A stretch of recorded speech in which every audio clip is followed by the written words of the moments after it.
today on behalf of the Upper Grand ETFO teacher and occasional teacher local. So thank you so much for having us here this evening. I also want to quickly acknowledge our teacher local president that's here with us today, Krista, as well as our past president, Marina, our organizer, Jay, and our political action chair, Rebecca. Thank you so much for all being here this evening.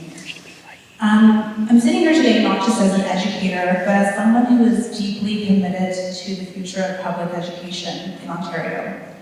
And honestly, I want to speak very plainly with all of you today. Education today is not just an operational concern, it is an equity concern, it is a social concern, and it is a moral concern. The very fabric of our society is at risk when we fail to educate and invest in education in our children. When we talk about the challenges in our schools, we must begin with equity, because every barrier we see, whether it's class sizes, technology gaps, or special education wait times, it lands hardest on the students who already faced the steepest climb. The Auditor General's Special Education Report confirmed what educators have been saying for years. Ontario is chronically underfunded in special education. School boards are spending nearly $400 million more than they were funded for. Students are waiting years and years for assessments. Teachers report receiving minimal training on IEPs, and in some cases, students with disabilities are being sent home without documentation or accountability. This is not a small gap. This is systemic ableism, and it is delaying dreams. The Ontario Human Rights Commission recently released the Dreams Delay report on the way that system impacts Black students. It reminds us that inequity is not abstract, it is lived, it is felt, and it shapes futures. When students, particularly Black, Indigenous, racialized, and students living with disabilities are denied timely supports, denied access to technology, or placed in overcrowded classrooms, their dreams are not just deferred, they are delayed by design. In 2026, I would argue that technology is not optional, it is essential. And yet, too many classrooms still lack functional devices, reliable Wi-Fi, updated software, or assistive technology. There are teachers who call our office and they can't do attendance because they don't have a Chromebook to do it on. And yet, if they pull out their smartphone, they can be reprimanded for using it in the classroom. Talk about barriers. Class sizes are not just a number. There are working conditions for educators and a learning condition for students. ECHO has been clear. Smaller class sizes improve student learning and allow for individualized support. They create safer, calmer, more inclusive classrooms. They reduce violence. They strengthen relationships. Large classes, on the other hand, drive educators out of the profession. I'm sure you've heard them say there's a teacher shortage. I would argue that there isn't one at all. Instead, we're being led to burnout, stress, and impossible workloads. Imagine not even having an ability to take attendance, your first 10 minutes of your day. Educators in Ontario are facing this shortage where thousands of certified teachers are not in classrooms. Apparently, 40,000 of us aren't in classrooms. Not because we lack passion, but because the conditions have become unsustainable. Since 2018, Ontario has lost an estimated $6.3 billion in public education funding. Yet this government somehow found $41 million to put police back in schools, a group that was removed for causing harm from various boards. This has been documented. It is the funding gap that affects every single classroom, every single child, every hallway, every student. Per pupil funding is significantly lower than it was eight years ago, and yet the cost of living is tremendously higher. Boards are running deficits, programs are constantly and consistently being cut, supports are disappearing. and the needs for students continue to grow. Calandra has used this as an excuse to take over boards and remove trustees, and essentially, those of us that are on the front line are being silenced. They've introduced Bill 33, supporting the Children and Students Act. Yet, despite its name, we haven't been able to support students. It centralizes power and threatens to replace our trustees with government-appointed supervisors. Trustees are the voice of our community. That's who you folks turn to when you need support. That's your first point of access to gain information or to fight for your loved one, for your child. They advocate for special education, for mental health, for inclusive policies, for adequate funding. Removing them removes local accountability, and it silences those of you, the families who rely on them. This is a distraction from the real crisis, and we're just underfunded. And these supports are needed for our students and our educators, and we cannot accept a system where students living with disabilities wait years for assessments. We cannot accept overcrowded and unsafe classrooms. Your students should not be evacuating, they should be learning. They shouldn't be changing the gender. Educators are burning out and they're leaving. Trustees are threatened, they are replaced. Marginalized students are facing systemic barriers. Billions continue to be cut. Together, we have to demand that things change. You'll see us wearing red on Fridays, come up to us, ask us questions, we're willing to answer them, we'd love to talk to you. We want to advocate for modern tech, we want to have safe working environments because that creates safe learning environments. And we can do this together. I am confident that together we can win, and through collective action, we can rebuild the system that truly serves every single child. Education is not just an expense, it is an investment. It is the foundation of a just society, and right now, that foundation needs us. Thank you for being here.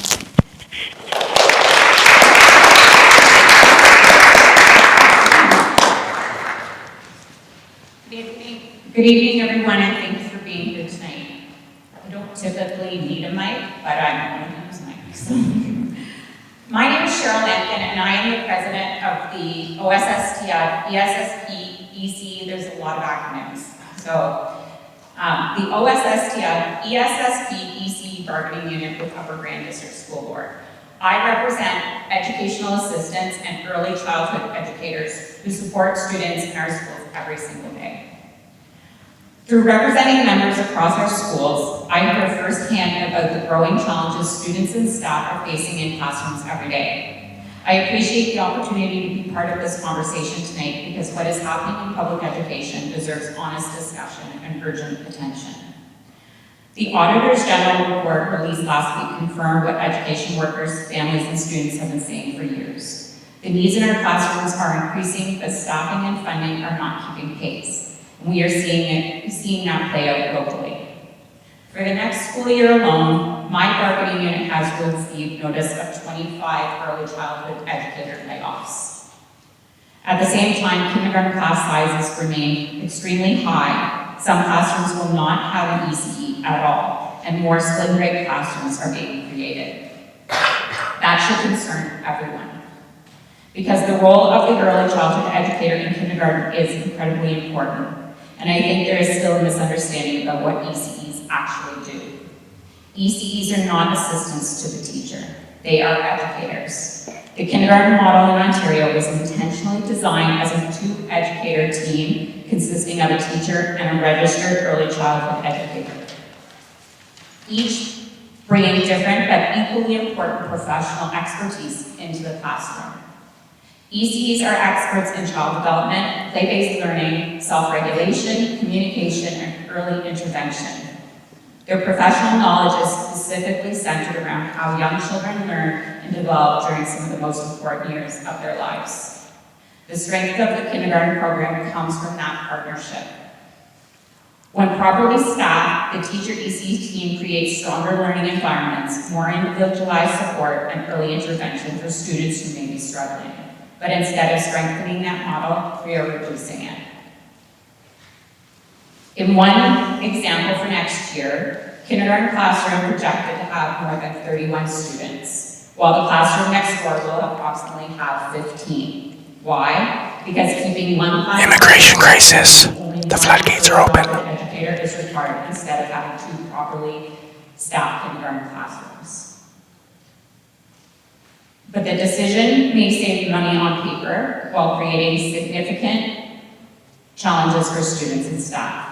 Imagine being 4 or 5 years old in a classroom of over 31 children with increasingly diverse learning, communication, behavioral, and developmental needs. Those early years are when students need the most support, relationship building, and co-regulation. It would benefit everyone, students, staff, and families, to distribute those students more evenly and provide a full teacher ECE team in both classrooms. That is what the kindergarten model was designed for. At the same time, educational assistants are being stretched beyond capacity. Increasingly, EAs are only being assigned to students with the most complex behavioral, medical, or safety needs because those needs are considered urgent and unavoidable. And I think it's important when I speak to that is that 10 years ago, you would have the EA in a school where they may be supporting 1, 2, 3 students one-to-one throughout their day. 10 years ago, there were only boys and girls. An educational assistant can be expected to meet the needs of up to 10 or 12 students in a day. And they are just running from one place to the other and putting out fires. There isn't the capacity to be able to actually provide support that is meaningful in that context. What that means is many students with learning disabilities, developmental needs, communication challenges, or academic support needs are no longer receiving meaningful support at school. And those students still matter. We are also seeing a growing reliance on unqualified staff filling educational assistant roles because boards cannot recruit and retain enough trained educational assistants. These individuals are often doing their best, but many are being placed into highly complex environments without the specialized training or experience students require. That compounds every existing pressure in the system. The Auditor General found that EA absences in some Ontario boards went unfilled between 49 and 72% of the time. And I would be in agreement with that. That means students who support classrooms become less safe and education workers are pushed to exhaustion trying to hold everything together. This is not a failure of students. This is not a failure of families. And it is not a failure of frontline staff. It is a failure of political choices and funding priorities. Education workers care deeply about students and families, but care alone cannot replace staffing and resources. And I think it's important for you to know that my members call me daily to tell me how they don't know, they are feeling like they're letting the system down, that they can't meet the needs of the students that they support, and they feel so unsuccessful in their work because they believe in the work that they do and the commitment to provide that care to the students. And it is so wearing on them when they know that they are not delivering the service that they are intended to provide. We need real investment in public education. That means smaller class sizes, more educational assistants, more early childhood educators, protecting the integrity of the teacher ECE kindergarten team, and ensuring qualified staff are available to support students every single day. Because public education should not be about survival. It should be about giving every student the opportunity to learn, belong, and succeed. And I want everyone here tonight to know this. Education workers are not your opposition. We are your partners. We want the same thing you do. Safe schools, supported students, and classrooms where children can thrive. So please keep speaking up, keep advocating, and keep telling the real stories of what's happening in our schools. Because our students deserve better, and public education is worth fighting for. Hi, my name is Aaron Instead. I'm currently the interim president of Wellington Electa. I want to thank everybody for coming out tonight. I think it's really important to kind of listen to what union representatives have to say. Because we end up hearing from teachers, who are facing these realities every day. One of the things I encourage you to do is to talk to a teacher yourselves, because I think it might take a little bit, because most teachers are a little bit reluctant to talk about the negative aspects of their jobs because they love it so much. But I think if you spend enough time talking to them, eventually you'll start to hear some of the stressors and some of the things that are making this job that they are so passionate about and love so much so difficult for them to do on a day-to-day basis. I had a bunch of stuff that I wrote down that I was going to read. A lot of it's sort of been covered, and I think that's I think it's good. It's important because I think we're from different sort of I represent teachers. We have a representative for ECEs, for teachers who are OTs, and so but everybody is kind of seeing the same thing. And so I think a couple of things that I did want to touch on though is, people have talked about and referenced the funding gap. So that's 6.4, I was trying to use my teacher voice, but I think the microphone's a little bit better. $6.4 billion shortfall. So I found out about that in an article by the Canadian Center for Policy Alternatives. And the author kind of highlights that because of increasing enrollment and the lack of keeping pace with inflation, that cumulative amount since the Ford government took control is $6.4 billion, which is it's almost unfathomable amount of money. For context, it's about 214 $30 million private jets, or about I think it's about 5 kilometers of tunnel underneath the 401. So,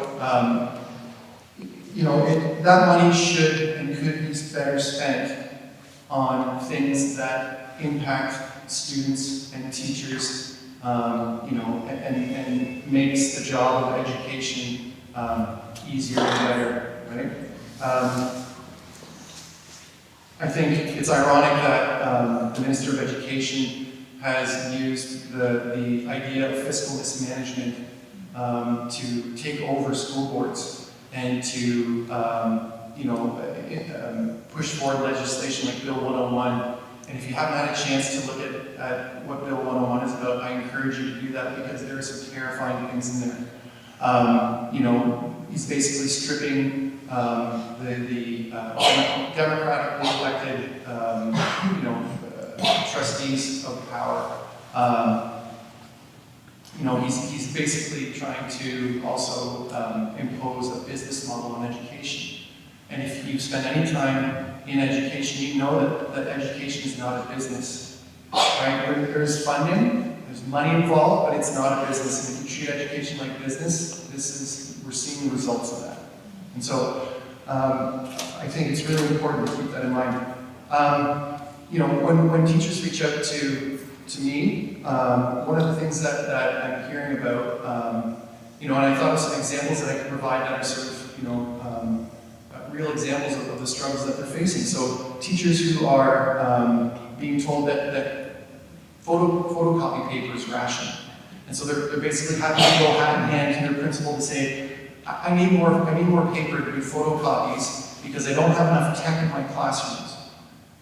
And half of my kids aren't doing anything right now. So I need them to do something. I'm going to make some photocopies for them to be able to do the work as well. Can I please have some photocopy paper? And those who don't want to have to be made to feel like they're begging for paper will run out to their cars on their break because they've got a box full of paper that they bought from Costco so that they can make photocopies for their kids. Shame indeed. I think, the $750 shopping cart that the government has proposed, again, it's a wonderful photo op, just like much of everything that this government does. But if you actually, if you look at it, with the release of the core education funding, that money isn't necessarily new funding. It's not new money. It's money that is being pulled from other funding areas, so from school budgeting allocations. So it's not new money. They just switched it and made it look nice. There are elementary teachers who are spending in excess of $1,500 a year on school supplies, right? So $750 is a drop in the bucket, especially if it's being pulled out of other places. So I think, that's kind of a small example. I think class size, again, there are, I could ream off all kinds of interesting information and stats about how class size is probably the single most important thing in terms of, student learning. We know that, everybody knows that. If you look at private schools, one of their main draws is that they offer small class sizes, right? We should be offering small class sizes because it's the best thing for our students. I think one of the main things, I'll make this quick, but one of the main things that I end up hearing about from teachers is burnout. And again, I think when you talk to a teacher, after a while, you'll hear that in their voices. And teachers are reluctant to talk about that because they love their jobs and they will push themselves. And this is why sometimes you don't hear, teachers aren't necessarily the best advocates.